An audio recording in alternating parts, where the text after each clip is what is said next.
Essa é uma escultura muito famosa do Michelangelo, que representa Moisés, né, o Moisés da Bíblia, e ela é muito impressionante, principalmente pela sua questão ali de precisão anatômica, né? Tem um detalhe que está retratado aqui no braço dele, que é um músculo bem específico que faz aqui, né, o movimento em relação aos dedos, e aqui também nos dedos você vê as veias, isso tudo feito em mármore, né? É muito impressionante mesmo. Só que tem um detalhe que não está destacado com seta nessa escultura, que está no topo aqui da cabeça de Moisés, né? Que é um par de chifres. E seria mais. Isso já é estranho. Mas é mais estranho ainda porque quando a gente vai em outras representações artísticas de Moisés, a gente encontra a mesma coisa. Aqui, essa representação bem mais antiga, né, no manuscrito, mostra também Moisés com chifres. Aqui, Moisés com chifres. Moisés com chifres, aqui, chifres de luz, né, duas projeções saindo da sua cabeça. Então, assim, isso aparece em várias e várias representações artísticas de Moisés. E nesse vídeo aqui eu quero falar sobre por que que isso aparece. E essa é uma questão que ela é mais profunda do que parece. Às vezes eu já vi isso sendo respondido de uma forma muito simples, que é meio que a primeira resposta que eu vou dar aqui nesse vídeo, mas ela tem um histórico, né, uma profundidade, mesmo uma arqueologia da questão muito maior. Então, para simbolizar isso, fazer uma metáfora, que é uma brincadeira do iceberg, né? A gente tem aquilo que aparece do iceberg e as camadas mais profundas, né? Então, o que a gente vê do iceberg dos chifres de Moisés são essas representações artísticas. Só que tem três camadas, pelo menos, uma mais profunda que a outra e uma mais estranha do que a outra, até eu diria, mas muito interessante, né, que revela muitos sentidos dessa imagem, desse personagem, dessa passagem bíblica que inspira esse detalhe na cabeça de Moisés. E a gente vai uma a uma aqui, né? Então, começando pela primeira camada invisível para muitos, né, dessa questão, que é associada a São Jerônimo. Então, qual que é essa explicação dos chifres de Moisés? Aqui, inclusive, Moisés também com os chifres de luz saindo aqui da sua cabeça em cima do Monte Sinai, né? A ideia é o seguinte, e essa resposta é correta, tá? Só que ela é parcial. É que existe uma passagem no Êxodo, no livro, né, que mais detalha ali a saída do Egito e toda essa cena em que Moisés tem a revelação de Deus, recebe as tábuas na aliança, né, se reúne com Yahvé no topo do Monte Sinai. No livro do Êxodo tem uma passagem que fala o seguinte, né? Esse aqui eu até peguei o print deixa eu pegar aqui para não ficar duplicado, né? Esse aqui é um print de uma aula lá do curso Deus Entre Deuses, que eu vou deixar até o link na descrição e no primeiro comentário fixado, né? Que eu falo sobre esse assunto e vários. Mas aqui tem essa passagem em Êxodo 34, 29 a 30, que diz o seguinte: quando Moisés desceu da montanha do Sinai, não sabia que a pele de seu rosto resplandecia, porque havia falado com ele, né, com Deus, com Yahvé. Olhando Arão e todos os israelitas para Moisés, depois que ele desceu, eis que a pele de seu rosto resplandecia e tinham medo, né? O povo tinha medo de se aproximar dele. Então, essa é a passagem que é a primeira chave para a gente entender os chifres de Moisés. Só que aqui não aparece nada de chifre, né? Fala que o rosto de Moisés, que a pele do rosto de Moisés resplandecia. Só que o Jerônimo, que é o Jerônimo de Estridão, né, São Jerônimo, que viveu no século IV, V depois de Cristo, ele é um autor cristão, né, um grande estudioso que estudou bastante o hebraico e fez uma tradução da Bíblia do Antigo Testamento, né, do hebraico para o latim. E nessa tradução do hebraico para o latim, ele traduziu nessa passagem aquela palavra que aparece como resplandecia, na tradução que eu mostrei agora, como chifrada, que a face de Moisés estava chifrada, né? Cornuta, como ele coloca no latim. Então, aqui já é a primeira pista, né, para entender essa história dos chifres de Moisés. Só que essa questão não é um mero erro de tradução, como alguns às vezes interpretam, né? Quando a gente vai na passagem mesmo no hebraico, a gente encontra aqui a palavra que está sendo traduzida como resplandecia, como brilho, esplendor. A palavra no hebraico é karan, que vem de uma raiz do hebraico que é keren, que significa chifre. Então, de fato, tem um chifre aí presente na história. E aí alguns interpretam que Jerônimo teria entendido de forma literal demais essa palavra e traduzido que a face de Moisés tinha ficado chifrada, em vez de um sentido mais sutil, mais metafórico, mais alegórico, que esses chifres, na verdade, seriam raios ali de luz, né? Um resplendor, né? Um esplendor. Então Jerônimo teria feito um erro de tradução. Só que a gente sabe por outros textos de Jerônimo, principalmente um comentário ao livro de Ezequiel que ele escreveu, que ele entendia muito bem o sentido simbólico, né, do uso de chifre nessa passagem, porque ocorre uma coisa parecida no livro de Ezequiel também, e ele detalha num comentário. O problema é que ele fez uma opção na tradução de fazer uma tradução extremamente etimológica, mantendo a origem da palavra. E ele entendia o significado daquilo por trás desse sentido aparente do chifre. Mas muitos leitores, como a tradução dele não vinha com nota de rodapé, muitos leitores não entenderam e acabaram de fato levando isso para uma questão literal. Só que o chifre não é apenas uma metáfora, assim como se poderia ser qualquer outra coisa. Não, o chifre é importante nessa história também, e a gente vai chegar lá nas próximas camadas. Mas o fato é que, a partir dessa tradução para o latim, e aí a Bíblia circula em latim, né, na tradução do Jerônimo, né, na Vulgata, circula amplamente na Europa Ocidental, principalmente, né? E nesse contexto a gente vai ter muita gente levando isso para um lado um pouco mais literal e fazendo representações visuais, como essa aqui, né, que mostra Moisés descendo do monte com chifres, aqui Moisés de novo, né, que eu já mostrei com chifres, aqui também Moisés guiando o povo com chifres, aqui Moisés recebendo as tábuas de Deus no monte, né, Deus representado como Jesus, aqui também ele tem chifres, né? Aqui Moisés com chifres bem peculiares, e aqui Moisés com chifres de luz, e outras pinturas também, até posteriores, Moisés com dois feixes de luz, que meio que começa a misturar a ideia de chifre um pouco mais literal com a ideia de esplendor, de radiância, que era o sentido mais original ali do texto, pretendido, né, pelo autor inicialmente no texto. E aqui Moisés com chifres também. Mais uma vez, né, o Gustave Doré, essa gravura com chifres, e enfim, vários, mesmo quando discreto, né, estão lá os chifres de Moisés. E aí, antes da gente abandonar a ideia do chifre, porque ela é muito importante, não deve ser abandonada, tipo assim, como um acidente de percurso na tradução, é importante considerar o próprio significado de chifres, não de luz, mas chifres concretos, né, chifres de animal, chifre de principalmente boi, né, touro, e de carneiro também, no Antigo Oriente, que é o contexto geográfico ali, cultural, em que a Bíblia se desenvolve, que a religião de Israel e Judá, a religião de Moisés, ela se desenvolve. Então há um grande caldeirão cultural ali, né, que é mais abrangente do que apenas os reinos de Israel e Judá, que inclui Egito, Mesopotâmia, Síria, vários povos ali que compartilham muitos elementos culturais. Então, nesse contexto do Antigo Oriente, o chifre tinha um significado muito bem marcado, né, e muito preciso. Um lugar para a gente observar isso são essas figuras, que são os lamaço, né, são seres híbridos que misturam características de diferentes criaturas. Isso aparece muito na Mesopotâmia, mas aparece em toda essa região, aparece no Egito, aparece até na Grécia, né, na forma das esfinges, por exemplo, das quimeras. Essa ideia de seres híbridos é muito comum nessa região. E esses seres especificamente, eles estão associados principalmente a contexto de realeza, contexto de poder, poder tanto divino quanto político, porque essas coisas estão fortemente misturadas nesse contexto, né? Então, aqui é uma entrada de palácio, em entradas de templo isso também ocorre, e em tronos, como os dois braços do trono, né, onde o rei repousa ali os seus braços, também é muito comum encontrar esses seres híbridos com chifres, muitas vezes, né? E nesse caso aqui com corpo de touro. E repare que na cabeça desses seres tem uma coroa cornuda, como se diz, ou uma coroa chifrada, que é muito característica da Mesopotâmia. Então os reis também usavam coroas com esses chifres, representando o seu poder, o poder real, e os deuses que conferiam o direito à realeza para os reis, os deuses que eram representados na terra pelos reis, também tinham muitas vezes o uso da coroa chifruda, né, ou coroa cornuta, ou cornuda, ou chifrada, como queira, e usavam muito esse simbolismo do touro, que o rei é como touro, ou o Deus é forte como touro.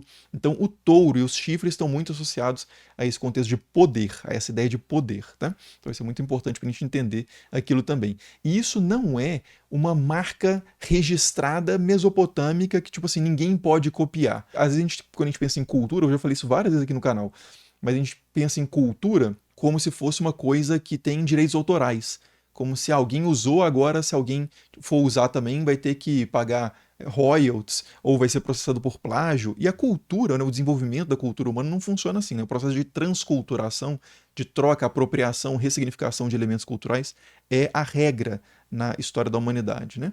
Então, assim, não é o caso da ideia de marca contemporânea que vocês podem resolver isso lá na MoveOn, por exemplo, que está apoiando esse vídeo, né?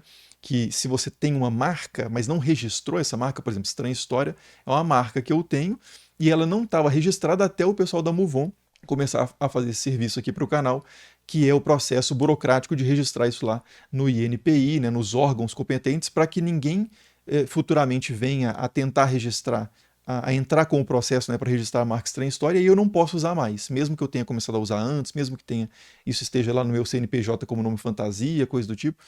Não, você precisa fazer o processo direitinho para não correr esse risco, né? Então fica a dica para quem tem empresa aí, para quem tem uma marca, para fazer o registro de marca com o pessoal lá da MoveOn. Vou deixar o link na descrição e no primeiro comentário do vídeo. Mas em termos de cultura, né, a gente vai encontrar essa ideia do touro e a associação do touro com divindade, com poder, com realeza, em todos os contextos ali, do Egito, passando por Israel e Judá, até Síria, Mesopotâmia, etc. Anatólia também, na atual Turquia. Esse aqui, por exemplo, é um touro, que é uma das várias imagens, né, de touro que ocorrem ali nessa região, e esse especificamente estava na Cisjordânia, e muito provavelmente representa, serviu como uma estátua com uso devocional, né, cultual, representava ali uma divindade ou algo do sagrado. Isso foi encontrado num local que é chamado por causa disso de Sítio do Touro, né, Bull Site em inglês, para quem quiser procurar depois. E El, por exemplo, né, que é um deus muito importante em Canaã, já falei muito sobre El aqui no canal também, né, e a relação do imaginário, da forma de pensar, né, de imaginar, de atribuir imagens ao deus de Israel, tem muito a ver com o deus El, cananeu. Ele era chamado de Touro El, no ciclo de Baal, nos outros textos de Ugarit encontrados na Síria, no que é hoje a Síria, né, a gente tem vários textos que falam sobre esse deus e ele é frequentemente chamado de o Touro El. Então, associando essa característica do touro com o divino. Aqui também Baal, que é um filho de El, um campeão de El, um deus também do panteão ali cananeu, que aparece inclusive na Bíblia, né, como uma espécie de antagonista de Yahvé, nas histórias de Elias principalmente, mas não só, né? Baal também, vocês podem ver aqui na representação de Baal que ele tem chifres. Então, outros elementos como o raio e a água, eu já comentei no vídeo sobre São Jorge que eu fiz aqui no canal e também num vídeo que eu fiz sobre Baal mesmo, tem um vídeo específico sobre Baal aqui no canal. Então, Baal também é representado com chifres e é aproximado a elementos simbólicos do touro. Outro deus muito famoso por causa das representações com chifre, aí já não é o chifre de touro, mas o chifre de carneiro, é Amon, né, que é o deus principal ali de boa parte da história do Egito, o deus mais ligado principalmente à cidade de Tebas, né, que era o centro político do Egito, a grande capital do Egito no auge da história do Egito. E Amon tem um complexo cultual, uma série de templos, né, um lugar maravilhoso chamado Karnak, hoje, né, o nome moderno é Karnak, que tem uma Avenida das Esfinges e a Avenida dos Carneiros. E esse aqui é um desses carneiros que tem, só que está com os chifres quebrados aqui, né? Mas você tem esse animal muito associado a Amon, e Amon, inclusive, no período posterior, ali no período do Egito romano, do Egito já também com umas influências gregas, ele é representado já com uma arte que lembra um pouco mais a arte da Grécia, mas esse é um deus egípcio, né? E ele tem aqui os chifres e um rosto humano.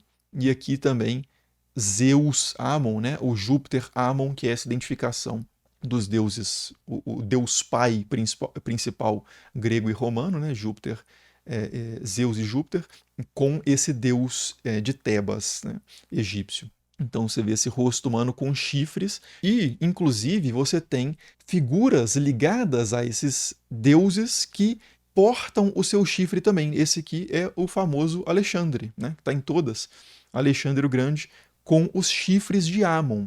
Alexandre supostamente seria filho, né, segundo a propaganda política, pelo menos ali, do seu tempo. Alexandre seria filho de Zeus Amon, né, justamente filho desse deus que combina a características, né, tradicionais gregas e egípcias. Então, Alexandre também porta esse chifre em muitas imagens. Curiosidade, no mundo árabe, até no Alcorão e nas Mil e Uma Noites, a gente encontra uma figura chamada de o Bicorne, ou às vezes até Alexandre Bicorne, Alexandre dos dois chifres, que é uma referência a Alexandre o Grande, né? Ele é muito conhecido pela questão do chifre no mundo árabe. Mas então, essa questão do chifre, ela é fundamental e aparece também até na Bíblia. Então, Yahvé mesmo, né, o Deus de Israel, é aproximado metaforicamente, né, simbolicamente, ao touro, à força do touro. Então, em Números 23, 22, por exemplo, El, até o nome utilizado nessa passagem para Deus, é um nome um pouco menos comum na Bíblia, geralmente vai estar Elohim, que é uma forma plural de Eloá, que deriva de El, né? Ou então Yahvé, o nome próprio do Deus. Mas El aqui com o sentido genérico de Deus, mas é o nome próprio também do Deus de Canaã, mais antigo documentalmente, né? El tirou o povo do Egito com a força de um touro selvagem. Então, essa ideia do touro como um símbolo de força, de poder, de potência, né? E isso associado a Yahvé.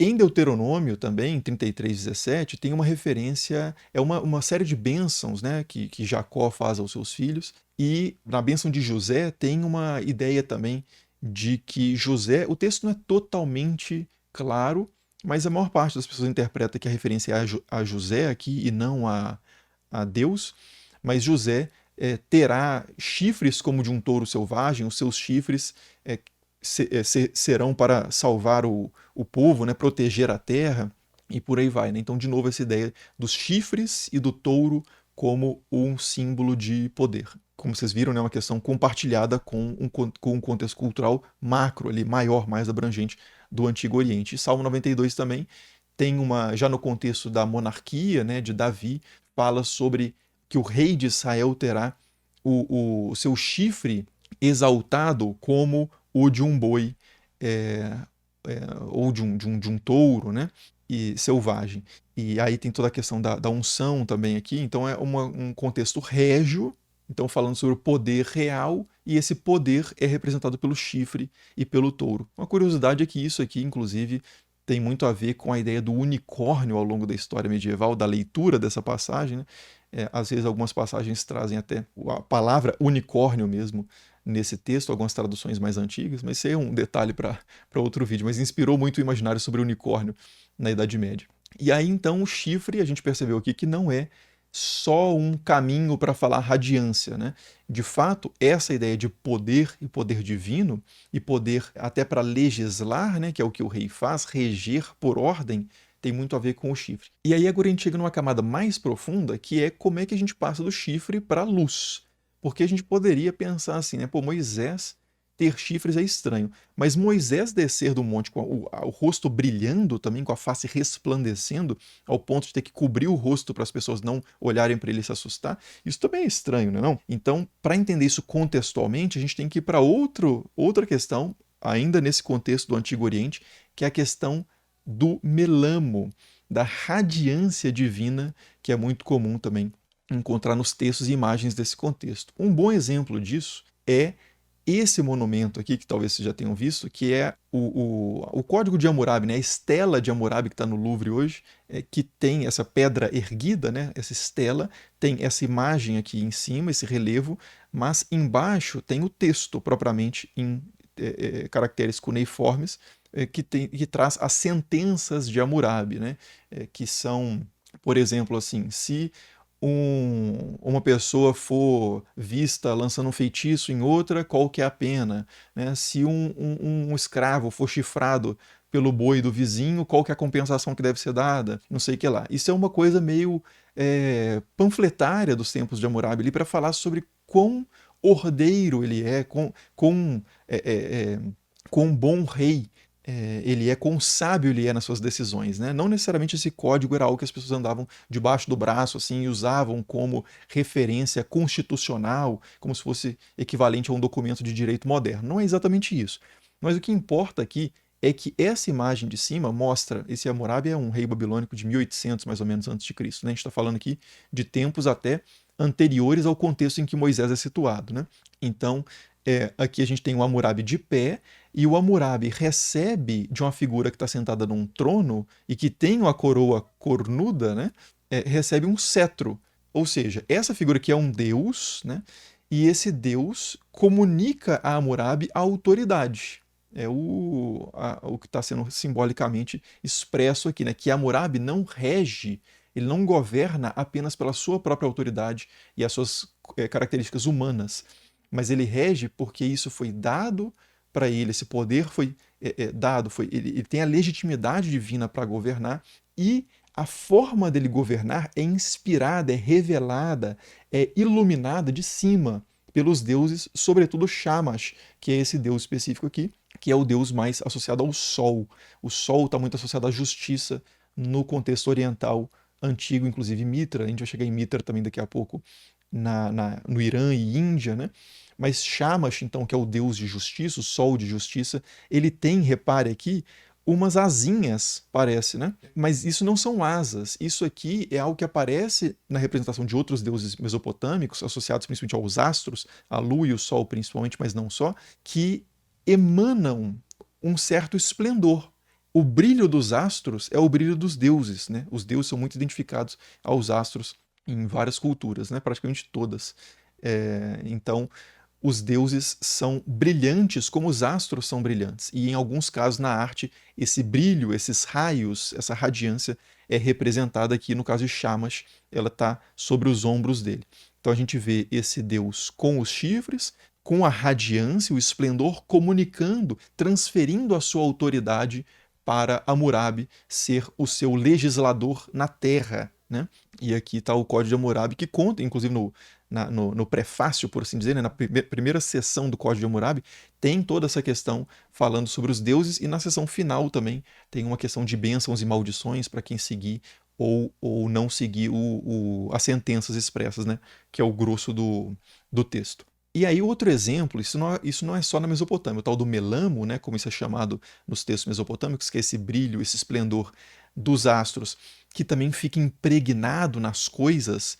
O templo ele fica repleto de brilho também de melamo quando Deus se manifesta ali.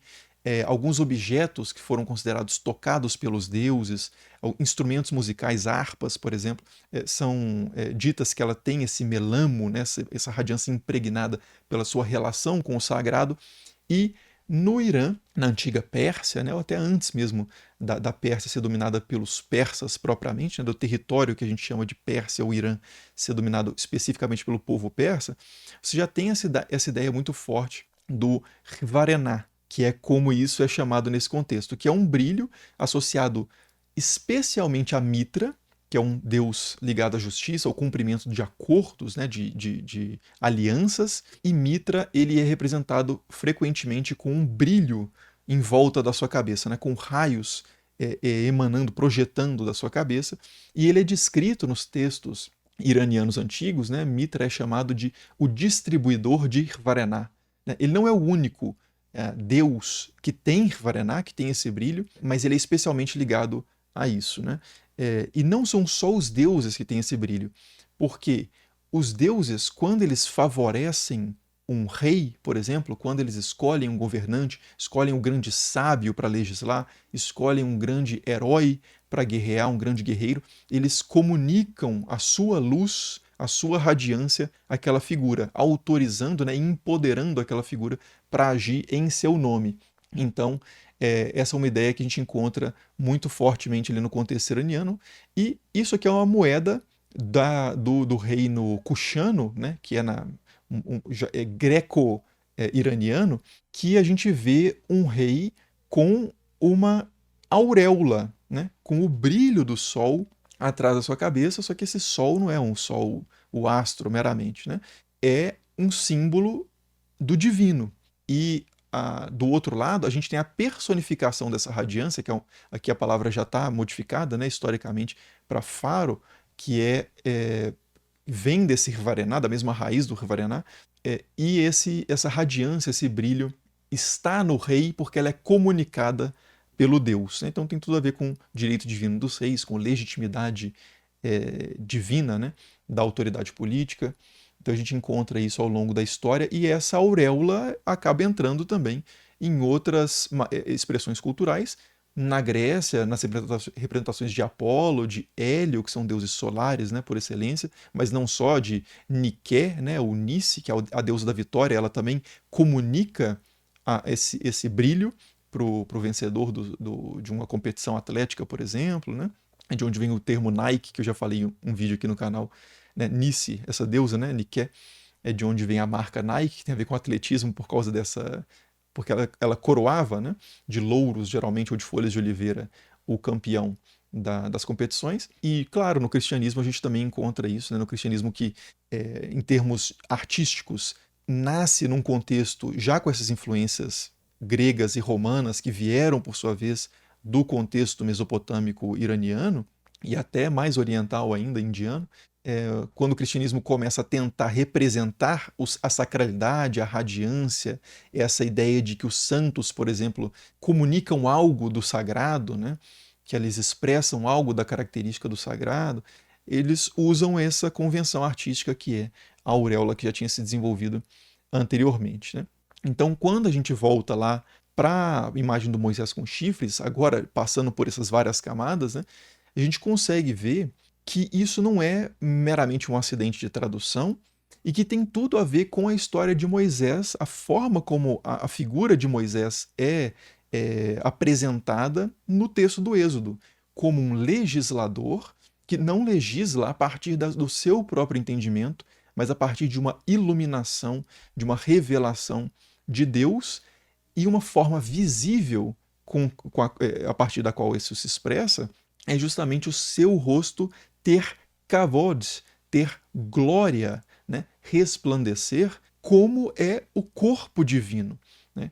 Como é a marcação da presença divina, pensando no Deus de Israel também, apesar de não haver tradicionalmente, né, uma representação por meio de estátuas, de pinturas do Deus de Israel, há descrições textuais de que o seu corpo é glorioso. Moisés mesmo pede para ver a sua glória e Deus coloca Moisés numa fresta. Essa é outra passagem, depois vocês podem procurar, eu não vou lembrar agora de cabeça o capítulo e versículo, mas é no Êxodo também, nesse contexto da revelação do Sinai, né? Deus coloca Moisés na fenda de uma montanha, coloca meio que a mão assim sobre Moisés e passa de costas na frente de Moisés, né? Para que a glória inteira dele não fulminasse, ele não destruísse, aniquilasse Moisés. Quando os anjos também aparecem, e aí a questão do esplendor como um signo, né? Significando o sagrado, a presença do divino, isso é muito claro também pelo fato das pessoas terem medo de Moisés porque ele brilha. É uma constatação, não é que o pessoal ali não entendeu, não, tem um cara brilhando, eu vou ficar longe aqui porque isso aí tá meio esquisito. É porque aquilo era claro no contexto ali da passagem de que as pessoas perceberam uma presença divina muito próxima, e a presença do divino ela é sempre assustadora, né? Ela é terrível e fascinante, como diz um teólogo alemão que é o Rudolf Otto, né? Então, em todas as cenas em que aparecem anjos na Bíblia, por exemplo, que são pessoas trazendo ali, representando Deus, né, vindo em nome de Deus, as pessoas têm medo. A primeira coisa que o anjo fala geralmente é não tema. E também no Novo Testamento, quando as pessoas percebem, quando Pedro, por exemplo, naquela passagem em que ele está andando sobre as águas, né, Jesus anda sobre as águas, aí Pedro tenta também, afunda, aí Jesus não lembro exatamente como é que é a sequência da narrativa, mas o fato é que Pedro constata ali uma grandeza de Jesus, uma divindade em Jesus, e ele diz o primeiro impulso dele é querer se afastar daquela figura, por medo, porque é uma constatação da condição precária, pecaminosa, imperfeita ou frágil, vulnerável humana diante do poder praticamente infinito, né? Dependendo de como é que for a teologia de cada cultura que a gente falou aqui no vídeo, mas um poder gigantesco, avassalador, que é avassalador para recompensar e para punir. Um poder que é avassalador para construir, fazer maravilhas e destruir, causar ruínas e colapsos, né, calamidades absolutas. Então, estar na presença do sagrado, em várias culturas, né, mas com certeza em todas ali do Antigo Oriente, é algo que as pessoas querem fazer de forma ritualizada, nunca assim de supetão, né? Ser pego de surpresa pela presença do sagrado, porque isso pode ser muito perigoso. Se você não estiver puro, você vai ser aniquilado, né? Então, enfim, são várias camadas, né, de produção de sentido a partir de imagens, símbolos, metáforas do Antigo Oriente que estão condensadas aqui nesses dois pequenos detalhes na cabeça de Moisés na escultura do Michelangelo, né? Mas é isso. Espero que tenha dado para pegar alguma coisa aqui da discussão, não tenha ficado muito confuso. E eu recomendo depois, para consolidar essa ideia do Kfarianá, né, da auréola, assistir o vídeo da auréola, que eu vou deixar em algum canto aqui da tela, e o vídeo do Baal também, que pode ser interessante no outro canto da tela, beleza? Como sempre, muito obrigado por assistir, referência sempre aqui na descrição do vídeo, e falou!